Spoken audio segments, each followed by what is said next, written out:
Hello po mga kababayan, kamusta po kayong lahat? And once again, welcome back to another episode of Simply Talkies Vlog. Ang pag-uusapan natin mga kababayan ay ito pong bagong DepEd Secretary at may nag-resign. Ayun, hindi sa DepEd. Okay, at mukhang itong si Talakitok mukhang papatawag na po sa Senado.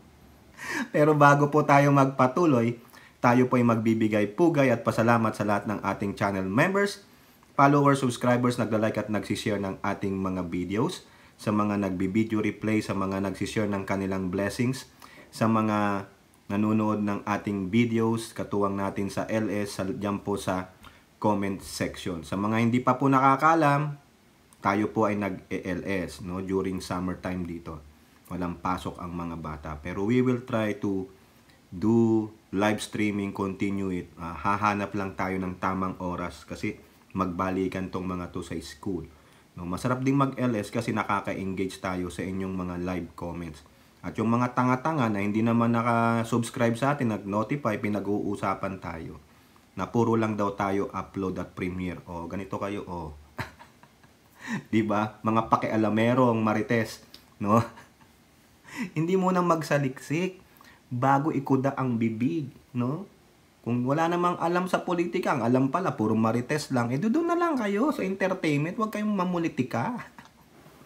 Ang alam nyo, political chismis, ang tawag sa inyo ng AFP, marites war. So ito po, unahin natin itong mga tidbits na to, mga singit na mga balita. O, tingnan nyo yung larawan na yan. Para saan po yan? Yung larawan na yan, ang ganda, ang sarap niya, Matutuwa dito yung mga skateboarder.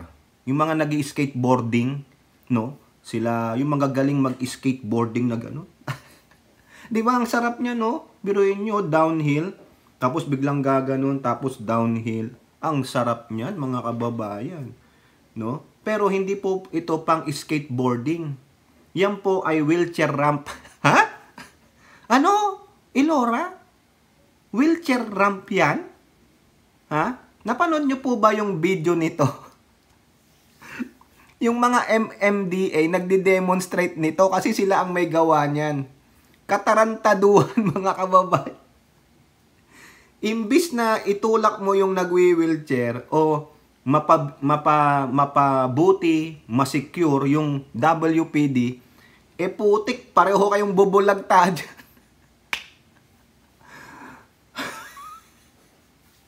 Sa totoo lang mga kababayan, nakakapunyeta ito, ha?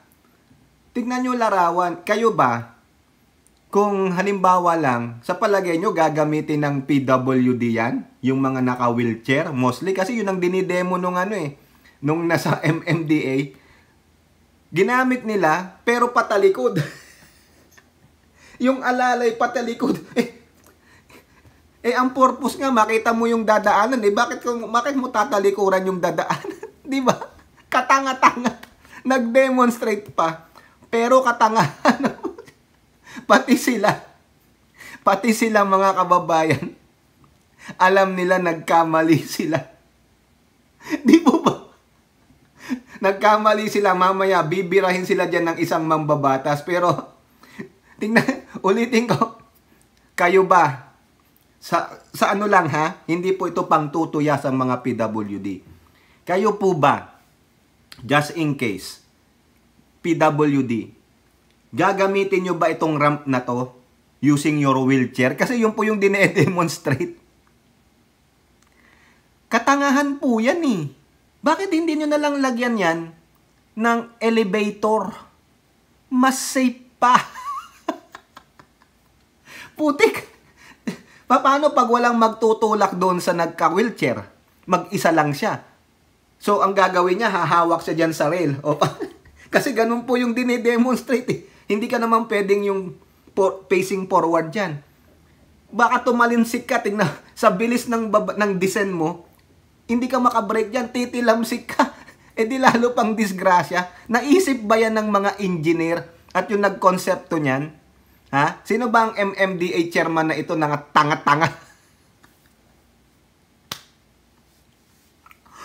Ayan, yung mga pagkakataon na dapat binibira natin. Ano sabi ng MMDA sa Abante TNT? MMDA, humingi ng paumanhin sa viral wheelchair ramp. Ayo, gago. Sana bago nyo ipinagmalaki yan, inisip nyo muna. Wala ba talaga kayo nito? Hindi nyo kailangan ng talino dyan eh. Sentido común naman. Utang ina. Paano nakapasa dyan yung engineer sa ka-architect? Ikaw ba, Elora? Gagamitin mo yan? Tanong ko lang. Ikaw, Elora, gagamitin mo yan? Pwede nyong gamitin yan, padapa. Sabi ko sa inyo, even the skateboarders, mag-aalangan dyan kasi tignan nyo, babagsak ka. Pag na-overshoot mo yung landing mo, bagsak ka doon. Ang diretso mo, hospital. Baka mamaya hindi na hospital. Ay, nako, hindi ako manghingi ng sorry sa MMDA. Mumurahin ko ba? Putang ina ninyo, MMDA. Hayop kayo. Ito pa, dahil daw sa pagiging matarik, tang ina naman ninyo, nag-aksaya lang kayo ng panahon at pera dyan. Dyan na lang yung plano. Diba? Maritel, Elora, Suset. Di ba bago gawin yan, may plano? Ako nga yung pinsan ko, architect yun eh. Sabi ko, oy, ikaw, tamo yung lupa ng nanay ko dyan sa Roosevelt. Kunin mo yung sukatin mo. Pareha ba eh? Sabi ko, rectangular shape, hindi siya square form. Gawa mo nga ng plano yan. Architect yun. Even the engineers, gumagamit sila ng plano talaga. Di ba? Drawing sila. Scale to ganito, scale to ganyan. Ano yung height? Di ba yan, tulay yan. Gano'ng kataas yan? Yung ganun yan, yung slope. Ano ang measurement niyan? Sasali ka sa yung Winter Olympics? Yung Grand Pipe? Ushu! Bakit nyo pa nilagyan ng bubong? Para naman sana wag na nilagyan ng bubong para tuloy-tuloy na dahil sa bilis niya. Kusong! Ay, tulungan niyo ako! Hindi yelo ang babagsakan ko. Bato! Walang iya talaga Maritel, di ba? Mihingi sila ng paumanhin sa pagiging matarik. Matarik, pero pinag-isipan daw ito. Pinag-isipan pang maigi. Nakakangit-ngit. Maigi ng ahensya at ikinonsulta pa. Pangulong, aray ko. Sino ba to? Saang ahensya ba tong MMDA? Anong umbrellang department ito? Nga, Elora? Sino ba yan? Saan ba itong, ba to? Office of the President, MMDA, o kay DOTR? Kung kay DOTR yan, putang ina talaga, bautista, palpak talaga ang mga tauhan mo. Pero pag hindi sa'yo yan, ay Pangulo. Kung nakakabit sa'yo yan, ay Pangulo. Sisantihin mo yan. Sisantihin mo, kung sino yung nag-isip maigi sa ahensya at ikinonsulta pa, gumastos pa sa consultation fee. Palpak din naman. Sila nga hirap na hirap bumaba. Paano kung meron kang 10 PWD dyan? Baka yung isang oras, hindi pa nakakababa doon sa unang baitang. Gaano kataas ba to, Maritel? Maritel, puntahan mo nga yan. Saan ba yan? Matatagpuan ito sa EDSA Busway, Phil-Am Station, sa Quezon City. Ay, Mami Peng, puntahan mo tapos i-vlog mo. Oy, tokis ito, ganito kataas. Baka gusto mo namang mag-jump around. Ay, wag na, si Roque na lang tumalon dyan. Sino ba tong kupal na to? Sino ba tong MMDA chairman na ito at nang mamura ng mamura? Ayon kay Artes, makikipagpulong ang MMDA sa isang architecture firm para magkaroon ng solusyon sa matarik na rampa. Gago! Ang gawin mo na nga lang dyan gawa kayo ng, ano ba to, elevator na lang. Tapos gawin mo na lang stairs yan. Utang ina naman. Hayop din kayo para lang may masabing proyekto sa inyo, mga hayop. Scrap nyo na yan. Kinonsulta natin yung mga arkitekto natin, mga engineer sa Traffic Engineering Center. Ito na po talaga yung kaya natin gawin. Given the circumstances, yung situation po ng lugar. Kasi po mga kababayan, alam nyo kung bakit hindi pwede dito ang ano? Kung bakit hindi pwede dito ang elevator? Paraging brown out eh. Di ba, Elora? Sa Palawan niya, ha? May malampayan na yan. Kala mo maganda na ang kanilang electric distribution. Hindi na magka-brown out. Para po silang kandila. Patay, sindi. Patay, sindi. Ayun sigurong naisip ng mga gonggong na ito, ay wag mo nang lagyan ng elevator. Walang silbi kasi ano, palaging brown out. Tapos may mga homeless, baka diyan pa tumira. Madudumihan pa, igagraffiti pa. Di ba? Kaya ganito na lang, ito na daw yung the best. Oy Maritel, ito na ang the best. Oy Miyu, ha? The best na yan, ha? The best na. Ito na po talaga, ha? Ito na patapos na Final statement. Is that your final answer? Yes. Okay. Bankrupt. Ito na po talaga. Inang artist ito. Sino ba tong artist na ito? Putragis ka. Teka nga, Maritel, i-google ko nga kung sino tong MMDA chairman na ito na hindi, kinonsulta pa daw niya. Ha? Chairperson of Metropolitan. Yan nga. Si Romando S. Artes, sabi sa Wikipedia. Ito po ay naka-anchor sa Office of the President. Ay nako, Pangulong Marcos. Pwede po ba? Paki-balljack mo na tong gagong to. Mukhang incompetent naman. Ayun na yung the best ninyo. Ha?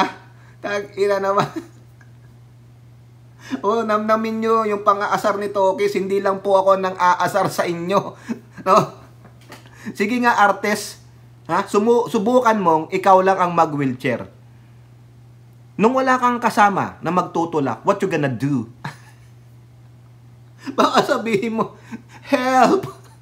Help! Nandun ka na lang sa ramp na aganon ka, Maritel. Kasi bakit? Dadaus-dus ka. Baka pulutin ka nga. Patalikod kang bumababa Di ba? Gaganon ka na lang dun sa ramp, sa rail. Oy, tulungan niyo ako. Kung gusto mo, para na lang gumapang ka na lang dun. Pasensya naman po, ha. Pasensya. Hindi po natin binibira ang mga persons with disability. Hindi po natin piniprejudice yan. Ang binibira natin dito ay yung MMDA. Bakit nyo inatasan pa yan? Biruin nyo, kumonsulta pa daw sila sa mga engineers, architects. Ayan na daw po talaga ang kayang gawin.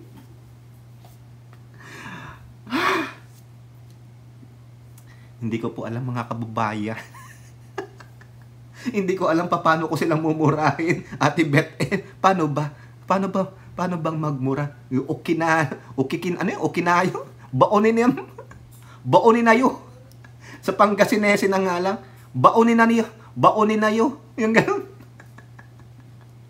Ano po ang sabi ng isang mambabata? So, tingnan nyo, ha.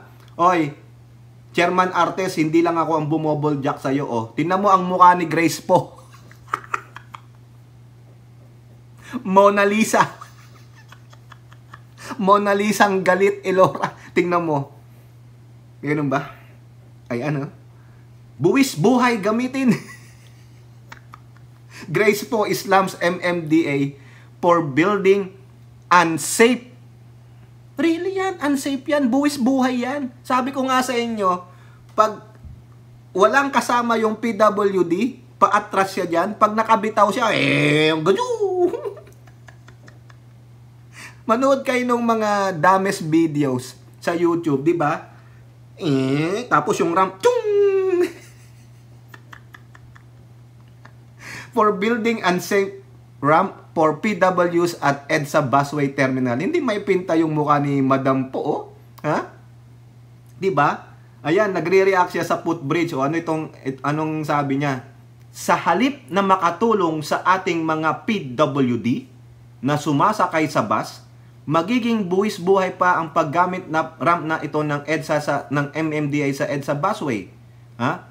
Kulang na tayo sa PWD friendly facilities, pero hindi ito dahil para hindi pag-isipang mabuti ang mga ginagawang proyekto. The ramp must be immediately fixed before an accident occurs. Correct.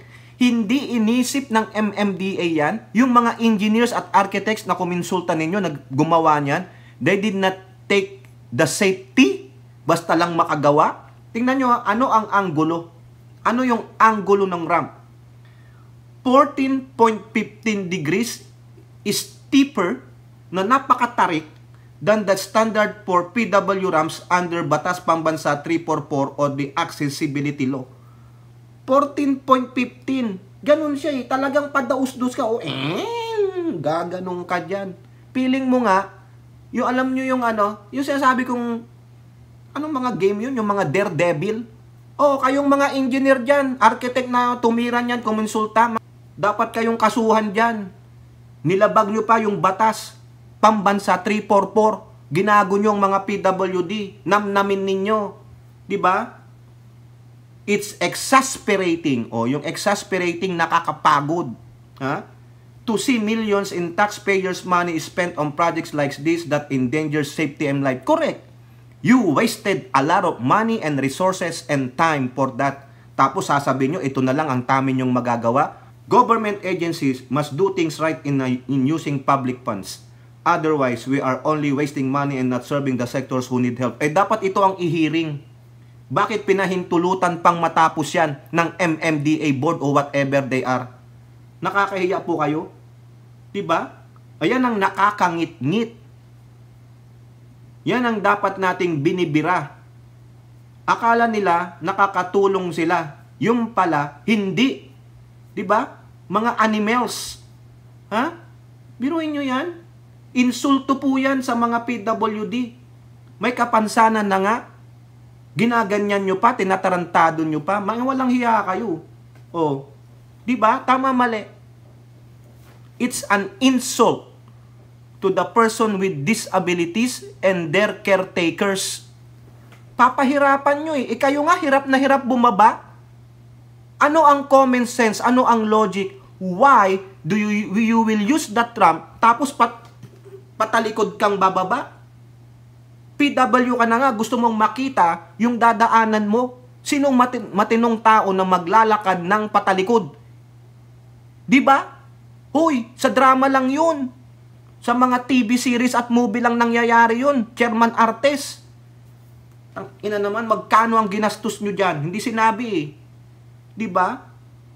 Hindi nyo pinag-isipan, gawa na lang kayo ng elevator. Tapos i-maintain nyo na lang properly. Diba? Eh, hindi eh.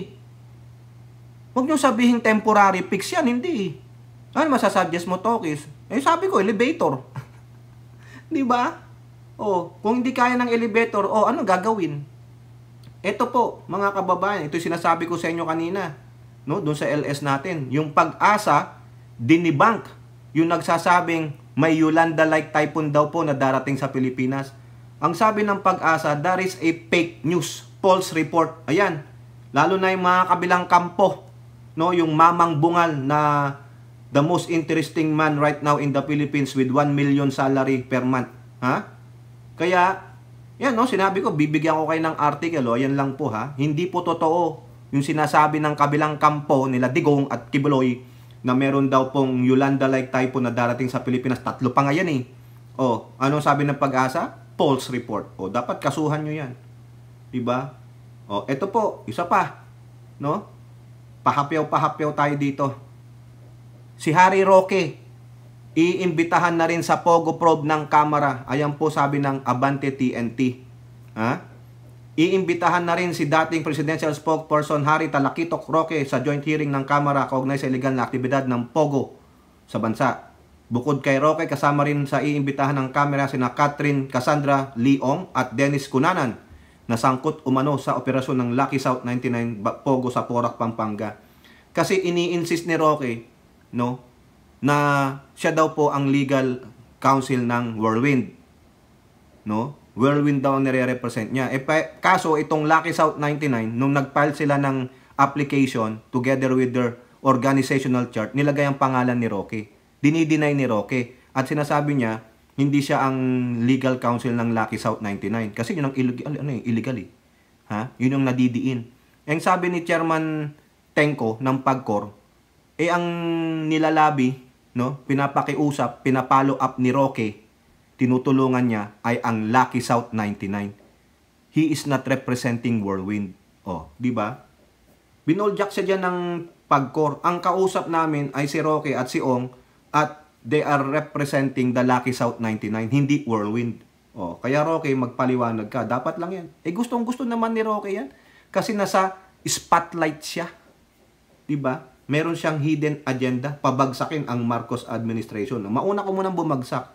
Kasi ang Pangulo, aalis na ng 2028. Dun. Libreng-libre na kayo. Diba?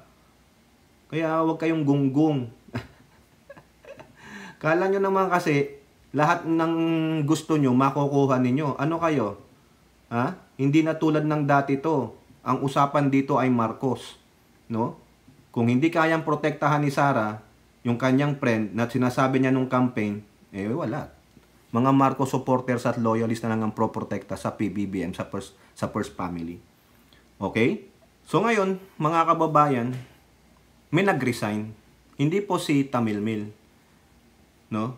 Si Angara nag-resign na as senator. Kasi nga, iti-take over niya na ang DepEd. Kayo naman, no? Yan po sa balita ng Inquirer.net, ang sabi, Angara resigns from Senate to take DepEd chief post. Ayan. No? Ito po ang sabi ni Senator Angara dun sa turnover ceremony. I have served our countrymen through the Senate of the Philippines for 11 years. And in that period, I have been able to shepherd landmark legislations on making quality education and healthcare more accessible, increasing the take-home pay of our workers, increasing the social pensions of senior citizens, exempting PWD from VAT, giving incentives to our national athletes and coaches, and provide bigger support to Tatak Pinoy Industries among many others. So, totoo naman po, marami po siyang naisulat ng mga bills na naging batas, no? Yung huling-huli, isa sa mga co-authors nung yung sa pagdagdag ng allowance ng mga teacher. Kasi ang pinaka-main author nun sa Senate, si Bong Revilla. No? Sa lower house, yung mga makabayang black. Kaya di ba umaten si Castro nung pinirmahan ng Pangulo? Di ba? Buti pa yung si Castro. Politics aside, pa-picture pa siya. Di ba? Ganun talaga. You have to sometimes suck it up. Di ba? Ganun yun. Di ba, Red? The portfolio that I will be taking on as DepEd Secretary is riddled with very serious challenges. But, ito yung sinasabi ko kanina yung pinahapyawan natin dun sa premiere natin na nagmamayabang si Angara. Di ba? Ang sabi niya is riddled. Ang lalim, no? Riddled with very serious challenging. But, I am confident. Confident siya. Nagmamayabang siya. Kampante siya. Pero, hindi lang para sa sarili niya. Confident siya that with their support and the rest of my colleagues at the Senate, kasi kailangan niya rin yan budget hearings, mga bills, di ba? Kumbaga, yung experience ni Angara as a legislator, dadalhin niya sa DepEd. Pero, wag naman puro masyadong politics. Ang sabi nga nung mga ibang mga teachers group and the progressive group, sana wag politiko kasi mahahaluan ng politics or too much bureaucracy. Pero nung nalaman nilang si Angara na, they welcome him. Meaning, they want to see what Secretary Angara will bring to the Department of Education. Try natin. Tingnan natin ng 1 year. Diba? Kasi meron siyang 4 years kung yung pinapakita niyang portfolio niya sa Senate, nagawa niya yung mga bagay na sinabi niya, then probably, sabi niya, with your help, no? In my colleagues at probably sa mga kawani ng DepEd, these challenges are surmountable. Ibig sabihin, hindi mahirap makamit. Hindi mahirap bigyan ng solusyon yung mga challenges. Kasi surmountable. Pag sinabi niyong surmountable, maa-achieve natin. Para mabigyan natin kayo ng totoong meaning ng surmountable, surmount. Ayan. Overcome. Pwede nating magapi. Makamit yung gusto nating gawin. Hindi tulad ng sinabing yung antonyms niya, yung kabaliktaran, unsurmountable, meaning hindi kaya. Hindi nyo kayang abutin yung inyong mga pangarap kasi napakalataas, napakalayo, masyado kang ambisyoso. Ganun po yun. Okay? Nakuha nyo yung difference? Capable of meeting or accomplishing your goal. It is surmountable. Walang problemang hindi kayang bigyan ng solusyon. It is surmountable. Kayang-kaya natin yan. Ganon. Yun ang very positive. Pero pag sinabi nyo, it's unsurmountable, wala. Hindi kakayanin. Yun. Kailangan mag-isip tayo ng iba pang paraan para makamit natin yung ating goal, yung ating ambisyon. Di ba? Galing Di ba? So yan po yan, sinasabi niya. With their help, in his colleagues in the Senate at yung sa mga DepEd, and also with the help of the Office of the President, these challenges are surmountable. Okay, very positive po. Sobrang optimistic yun. Tignan natin. Yung honeymoon period niya, 1 year. Ako bigyan ko siya 1 year. Di ba? Ngayon, ito namang si Bukekeng Delulu, ayan. Ano lang ang sabi niya dito sa GMA News Online? Angara officially takes over DepEd post. Sabi niya, di ba, mamimiss ko sila lahat. Kasi hindi naman natapos lahat. Di ba nabanggit ko na ito kayo na? Ito daw yung mga programa nila. Yung mga na-implement daw during her 2-year tenure. Matatag agenda. The K-10 matatag curriculum. The review of the senior high school curriculum, launching of the National Learning Recovery Plan, and the return of in-person classes for approximately 27 million learners across the country. Emopos ditar parpak. Lalong-lalo na yung National Learning Recovery Plan, palpak. Tapos yung senior high school curriculum, yung kanilang mga, ano ba yung tawag doon? May tawag yung mga benepisyo. Palpak. Sabi niya, Duterte, however, admits that there are some that remain unfinished. I said, most of them are unfinished. Di ba? Kaya yan lang po, yung challenges o yung challenge kay Secretary Angara is to make DepEd better. Lalong-lalo na sabi ng Pangulo, I trust him, he is very capable. Sana naman maituro ng maayos ang history. At the same time, sabi rin ng Pangulo, sana umangat ang ating as an international scene, lalong-lalo na sa PISA scores ng mga 15-year-old test takers. Kasi bagsak po Reading, mathematics, science, and creative thinking. Lagi po tayong pangalawa sa dulo. Out of 81, 80. Di ba? Ganun ang average natin 80 out of 81. Ano ibig sabihin ng pasado? Hindi. Bagsak yun. Kasi pang 80 ka sa kulelat. Sino yung kulelat? Din 81. Di ba? Walang nagawa si Tamilmil. Hindi pa nga lumalabas yung 2024 exam kasi baka nag-examen pa lang yung mga bata niya ngayon. O baka ngayon pa lang, 2024, 2025. May lalagay ba natin yan kay Angara? Malamang hindi. Kasi kay Tamilmil pa yun Okay, kayo po, ano pong inyong masasabi? Comment down below and don't forget to like and share. Hope to see you on next videos. Bye-bye. God bless.